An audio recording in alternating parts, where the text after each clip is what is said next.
नमस्कार दोस्तों, मैं आनंद सिंह स्वागत करता हूं आपका HSSC एग्ज़ाम क्रैकर पर। तो आज हम स्टार्ट करने वाले हैं इकॉनमी की। आज ये पहली क्लास होगी इकॉनमी की। इकॉनमी जिसको हम अर्थव्यवस्था के नाम से जानते हैं। इकॉनमी अर्थव्यवस्था का मतलब क्या है? देखिए, इकॉनमी में अर्थव्यवस्था में हम सबसे ज़्यादा इम्पोर्टेंट पढ़ते हैं पैसों के बारे में। ठीक है, हम किसके बारे में पढ़ते हैं? पैसों के बारे में। तो आज का जो हमारा पहला टॉपिक होगा वो पैसों से रिलेटेड ही होगा। हम पैसों की उत्पत्ति के बारे में पढ़ेंगे कि मनी जो है एवोल्यूशन में आई कैसे कैसे, आज की जो फॉर्म में हमारे पास जो पैसा है वो कैसे बना। ठीक है, इसके बारे में हम पढ़ेंगे। लेकिन अर्थव्यवस्था के बारे में इस चैप्टर में शुरुआत करते हैं हम इकोनॉमी से। आप लोगों में से कई स्टूडेंट्स को लगेगा कि इकोनॉमी इंपॉर्टेंट नहीं है, लेकिन जब से HSSC GD कांस्टेबल के लिए जो एग्जाम हुआ है और उसके बाद CBT का एग्जाम हुआ है, इकोनॉमी ने अपनी इंपॉर्टेंस बना ली है। तो इकोनॉमी को थोड़ा ध्यान से समझिएगा, क्योंकि हर एग्जाम में क्वेश्चंस पूछे जा रहे हैं। ठीक है, चलिए शुरुआत करते हैं एवोल्यूशन ऑफ मनी से। किससे? एवोल्यूशन ऑफ मनी, यानी पैसे की उत्पत्ति के बारे में बात कर रहे हैं कि कैसे पैसा मतलब आज के फॉर्म में जब जो हमारे पास पैसा है, कैसे हम मतलब डिजिटल मनी जो आज इस्तेमाल कर रहे हैं वो कैसे आया, कैसे एग्जिस्टेंस में आया, ये सारी चीजें हम इसमें पढ़ेंगे। तो हम इसमें बार्टर सिस्टम से लेकर क्रिप्टो करेंसी तक की जानकारी देखेंगे। ठीक है, बार्टर से लेकर क्रिप्टो तक। बार्टर शुरुआत करते हैं सबसे पहले बार्टर सिस्टम से। ठीक है, बार्टर सिस्टम को वस्तु विनिमय प्रणाली बोला जाता है। वस्तु विनिमय प्रणाली, ठीक है, वस्तु विनिमय प्रणाली बोला जाता है। चलिए, ये बात हमने देख ली कि इसे वस्तु विनिमय प्रणाली बोला जाता है। लेकिन ये होता क्या है? देखो, जब भी आप किसी एक वस्तु को देके किसी व्यक्ति से या दुकानदार से दूसरी वस्तु बदले में लेते हो, उसी को बार्टर सिस्टम बोला जाता है। जब पैसा एग्जिस्टेंस में नहीं था, यानी पैसा मौजूद ही नहीं था दुनिया में, तो उस समय ये तरीका अपनाया जाता था। इसको सबसे पहले मेसोपोटामिया की जो ट्राइब्स थी, ठीक है, वहां से इसकी उत्पत्ति होती है। वहां से ये बार्टर सिस्टम स्टार्ट किया जाता है। और वस्तु विनिमय प्रणाली के बदले में हम क्या करते हैं? सिर्फ कमोडिटी टू कमोडिटी एक्सचेंज करते हैं। क्या करते हैं हम? कमोडिटी टू कमोडिटी, यानी वस्तु के बदले में वस्तु। कमोडिटी का मतलब होता है वस्तु के बदले में वस्तु। तो ये जो स्ट्रक्चर था, ये कैसे शुरू होता है? मेसोपोटामिया से स्टार्ट किया जाता है। और इस स्ट्रक्चर में काफी थोड़ी दिक्कतें थी। क्या क्या वो दिक्कतें थी, हमें सबसे पहले ये समझना होगा। चलिए समझते हैं कि इशू क्या थे, क्या इश्यूज थे, क्या दिक्कतें थी, जो चैलेंजेस क्या थे जो फेस करने पड़े बार्टर सिस्टम को। हाँ जी, हमारा नेक्स्ट टॉपिक हो जाएगा challenges to barter system. Challenges क्या थी, क्या दिक्कतें आई? ठीक है, सबसे पहले जो दिक्कतें आती हैं, दिक्कत number 1, double bond of coincidence.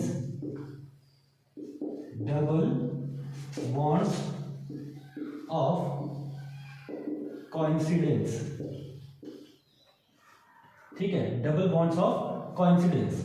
अब ये double of bonds of coincidence है क्या? समझते हैं इसको। डबल बॉन्ड्स ऑफ कॉइंसिडेंस का मतलब है कि आपको दोहरी जरूरतों को ध्यान रखना पड़ेगा। दोहरी जरूरतें इसमें देखी जाएंगी कि सपोज कीजिए एक व्यक्ति है A है और एक व्यक्ति है B है।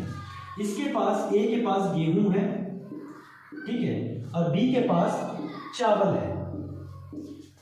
तो A क्या चाहता है कि मैं B को गेहूं दे दूं और बदले में B से चावल ले लूं, क्योंकि जो A है वो किसकी डिमांड बढ़ा रहा है? A बढ़ा रहा है चावल की डिमांड। लेकिन सपोज करो कि जो B व्यक्ति है, इसको गेहूं चाहिए ही नहीं, ये डिमांड कर रहा है बाजरा की। ठीक है, इसको बाजरा चाहिए।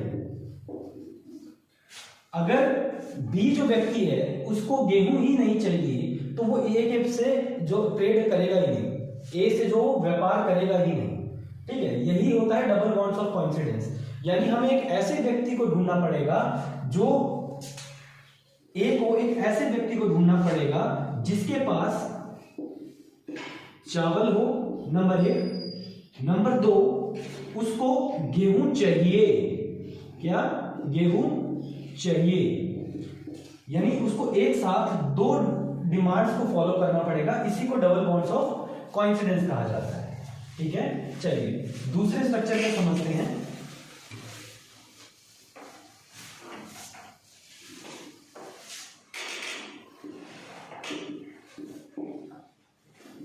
नो मेजर ऑफ ऑब्जेक्ट्स, यानी किसी तरह से किसी भी वस्तुओं का कोई मूल्यांकन नहीं है। मेजर का मतलब यहां पे क्या हम बात कर रहे हैं कि किसी का कोई मूल्यांकन नहीं है। ठीक है, अब जो व्यक्ति है उसको कितने रुपए में क्या चीज मिले, क्योंकि अब पैसा तो यहां पे है ही नहीं ना।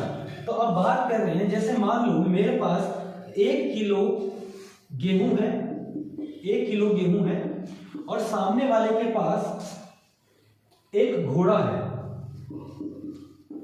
ठीक है, मैं चाहता हूं कि मैं घोड़ा ले लूं, लेकिन एग्जैक्ट कोई मेजर नहीं है, कोई मूल्यांकन नहीं है कि कितने किलो गेहूं दे दूं जो ये मेरे को व्यक्ति है जो मेरे को अपना घोड़ा दे देगा। ठीक है, तो ये होता है नो मेजर्स। इसके बाद एक इशू आता है फंजिबिलिटी का। ठीक है, इसके बाद एक इशू आता है फंजिबिलिटी का, डिवीजन ऑफ फंजिबिलिटी। इसको आप ईएमआई सिस्टम की तरह समझिए। ईएमआई जैसे हम किस्तों में कोई चीज ले लेते हैं, इसको आप बिल्कुल ईएमआई सिस्टम की तरह समझिए। अब ईएमआई सिस्टम की तरफ समझते हैं जब, तो ईएमआई सिस्टम में ध्यान देखिए, तो इसको आप ईएमआई सिस्टम की तरह समझ सकते हैं। अब ईएमआई सिस्टम से कैसे सपोज कीजिए कि आप किसी को जो व्यक्ति है, जैसे मैंने घोड़ा ही खरीद रहा था, जो एक व्यक्ति था जिससे मैं घोड़ा खरीद रहा था, अब मेरे पास चावल है या गेहूं है, जो भी था मेरे पास। ठीक है, सपोज करो मेरे पास अब चावल है, तो अब मैं इस घोड़े को खरीदने के लिए कितना चावल दूं और उसको कितनी बार दूं। ठीक है, यानी यहां पे एक फंजिबिलिटी का भी इशू आता है। ठीक है, नेक्स्ट डिविजिबिलिटी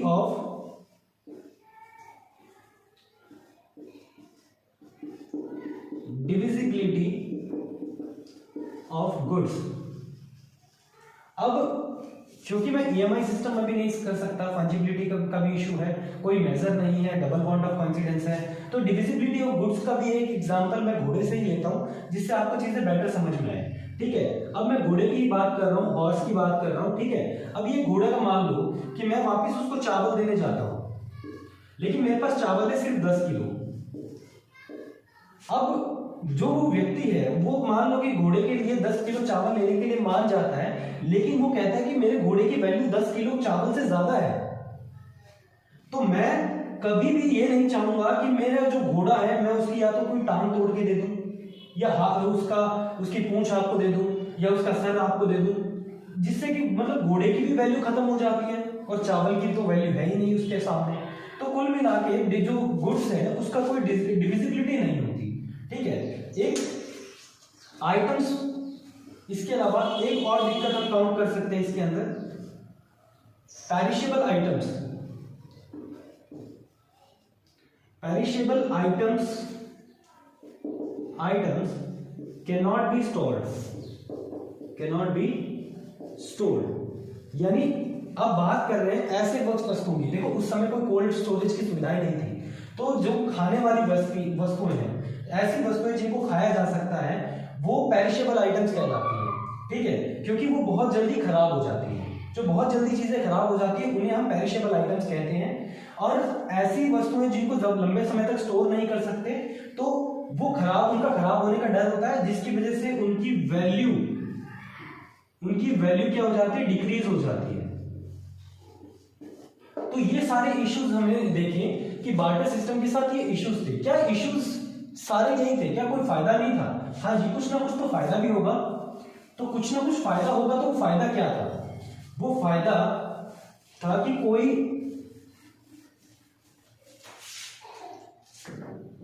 एडवांटेजेस, यानी फायदे क्या है, ठीक है, एडवांटेजेस ऑफ बार्टर सिस्टम।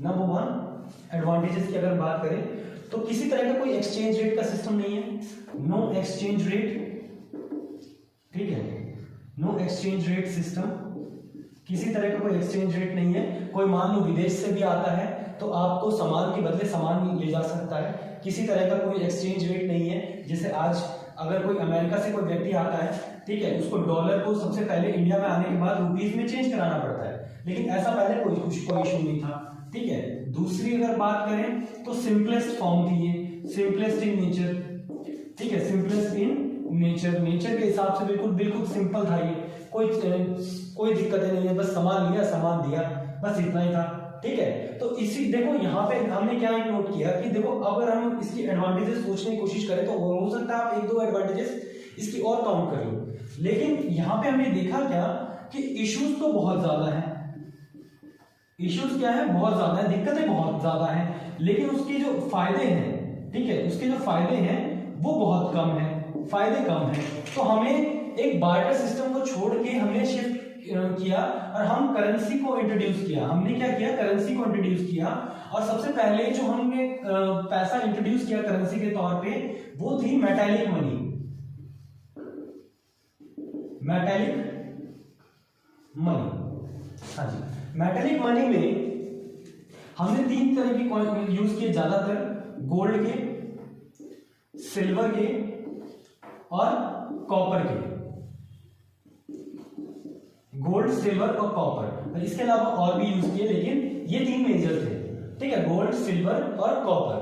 अब यहां पे आने के बाद हमें देखो क्या समस्या आई। हमने क्या किया, मेटालिक मनी से गोल्ड, सिल्वर, कॉपर के कॉइन्स बनाए। यहां पे एक लॉ आता है, ग्रेशम लॉ, ग्रेशम्स लॉ। ये ग्रेशम्स लॉ क्या कहता है कि बैड मनी, ये ग्रेशम्स लॉ क्या कहता है कि bad money will throw out good money from market। हाँ जी, अब इसका मतलब समझते हैं इस ग्रेशम लॉ का। ग्रेशम जी ये कहने गए कि जो बुरा पैसा होगा ना वो अच्छे पैसे को मार्केट से बाहर कर देगा, लेकिन कैसे करेगा? देखो 2 तरीके से आपको समझाता हूं। एक तरफ गोल्ड है, ठीक है, और एक तरफ सिल्वर है। राजा जी ने क्या किया, जो कि किंग होगा, उसने क्या किया, उसने सिल्वर और गोल्ड को दोनों को बराबर बोल दिया कि भाई सिल्वर भी और गोल्ड भी दोनों से समान आ जाएगा, और दोनों की वैल्यू क्या है, दोनों की जो वैल्यू है वो सेम है। तो लोग क्या करेंगे, गोल्ड वाला जो आइटम होगा, क्योंकि गोल्ड की लोगों के नजर में ज्यादा कीमत होगी, तो गोल्ड को वो क्या कर लेंगे, स्टोर कर लेंगे। अब जो गोल्ड को स्टोर कर लेंगे तो लोग धीरे धीरे क्या करेंगे, गोल्ड को अपने पास इकट्ठा करना शुरू कर देंगे, और मार्केट में क्या बचेगा, सिर्फ अकेला सिल्वर बचेगा। मार्केट में क्या बचेगा, अकेला सिल्वर बच जाएगा। तो ये इशू हो जाएगा, ठीक है। तो यही ग्रेशम जी कहते हैं कि जो ये गोल्ड है ये इनके अकॉर्डिंग गुड मनी है, ठीक है, गोल्ड इनके अकॉर्डिंग गुड मनी है और सिल्वर इनके अकॉर्डिंग बैड मनी है। तो सिल्वर ने धीरे धीरे क्या किया, गोल्ड को मार्केट से बाहर कर दिया, क्योंकि लोगों की नजर में गोल्ड की वैल्यू ज्यादा है, ठीक है। चलिए, इसके अलावा नेक्स्ट बात करते हैं कि मेटालिक मनी के साथ इश्यूज क्या होते हैं। अब मेटालिक मनी आई तो मेटालिक मनी के साथ कुछ ना कुछ इश्यूज भी होंगे, ठीक है, मेटालिक मनी के साथ कुछ ना कुछ इश्यूज भी होंगे। तो मेटालिक मनी के साथ क्या इशू हुए, मेटालिक मनी के साथ इश्यूज क्या देखे गए, एक तो डिसबेसमेंट। डिसबेसमेंट का मतलब होता है कि क्वालिटी, जो क्वालिटी है कॉइन की, जो क्वालिटी है वो क्या हो गई, कम हो गई। अब यहां पे कॉइन, जो क्वालिटी ऑफ कॉइन कम कर दी गई है, इस वजह से लोगों का फेथ यानी विश्वास नहीं है, तो इश्यू ऑफ फेथ भी आता है यहां पे, ठीक है। और चांस टू बी स्टोलन, उसको चोरी भी किया जा सकता है ज्यादा पैसे को। नेक्स्ट अगर बात करें इशू ऑफ स्टोलन हो गया, इशू ऑफ फेथ हो गया, क्वालिटी हो गया। Next is issue of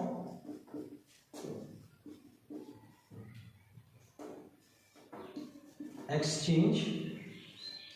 suppose करो कि कोई राजा है या कोई फॉरेनर है, इस जो यहाँ पे जो करेंसी चलती है उसको लेने से मना कर देता है, ठीक है, तो एक्सचेंज का भी इशू है, क्योंकि अभी कोई प्रॉपर एक्सचेंज रेट सिस्टम अभी तक डेवलप नहीं हुआ है।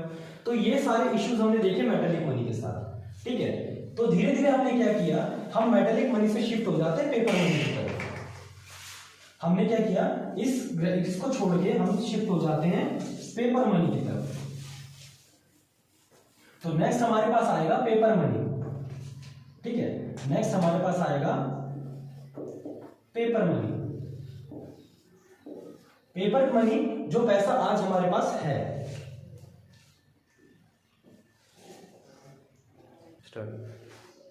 ठीक, तो नेक्स्ट हो जाता है हमारा पेपर मनी, और पेपर मनी से हम शुरू करेंगे हमारी नेक्स्ट वीडियो, ठीक है। नेक्स्ट वीडियो में हम पेपर मनी से स्टार्ट करेंगे। तो एवोल्यूशन ऑफ मनी का ये चैप्टर 1 था। वीडियो आपको अच्छी लगी हो तो प्लीज चैनल को सब्सक्राइब कीजिएगा, वीडियो को लाइक जरूर कीजिएगा, और चैनल को जितना हो सके शेयर कीजिएगा। Thank you.